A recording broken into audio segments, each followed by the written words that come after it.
બનાસકાંઠાથી સમાચાર જિલ્લા વિભાજનનો વિરોધ યથાવત ધાનેરાને બનાસકાંઠામાં યથાવત રાખવાની માંગ વધુ ઉગ્ર બની છે।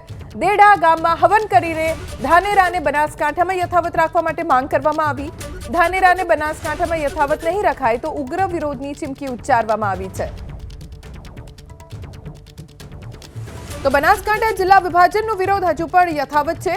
ધાનેરાને બનાસકાંઠામાં જ યથાવત રાખવામાં આવે તેવી માંગ સતત 25 દિવસથી કરવામાં આવી રહી છે અને આ માંગ સાથે આજે હવનનું આયોજન કરવામાં આવ્યું। દેઢા ગામમાં હવન કરીને ધાનેરાને બનાસકાંઠા જિલ્લામાં જ યથાવત રાખવામાં આવે તેવી માંગ કરવામાં આવી છે। સરકારના નવા આયોજન મુજબ જે નવો જિલ્લો બન્યો વાવ-થરાદ તેમાં ધાનેરાને સમાવવામાં આવ્યો છે।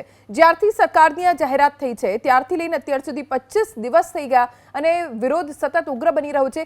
વચ્ચે એક એવા પણ દ્રશ્યો જોયા હતા કે એક જૂથ એવું પણ છે કે જે ઈચ્છી રહ્યું છે કે ધાનેરાને વાવ-થરાદ જિલ્લામાં જ સમાવવામાં આવે।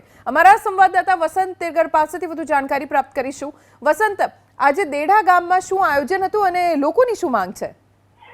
બિલકુલ, જો વાત કરવામાં આવે તો જે રીતે બનાસકાંઠા જિલ્લાનું વિભાજન થયું ત્યારબાદ બે જૂથમાં વિભાજન જોવા મળી રહ્યું છે। ખાસ કરીને 2 દિવસ અગાઉ જે ધાનેરા થી રેલી નીકળી હતી જે વાવ-થરાદ જિલ્લામાં રહેવાની માંગ સાથે આ રેલીનું આયોજન કરવામાં આવ્યું હતું। તો છેલ્લા 15 થી 20 દિવસથી જે બોર્ડર વિસ્તારના ગામડાઓમાં વિરોધ જોવા મળી રહ્યો છે। ખાસ કરીને જો વાત કરવામાં આવે તો બનાસકાંઠામાં રહેવાની માંગ સાથે આ જ્યાં હવનનું આયોજન કરવામાં આવ્યું હતું ધાનેરાના દેઢા ગામે આ હવનનું આયોજન કરી ગામ લોકોએ ધાનેરાને બનાસકાંઠામાં રાખવાની માંગ કરી હતી।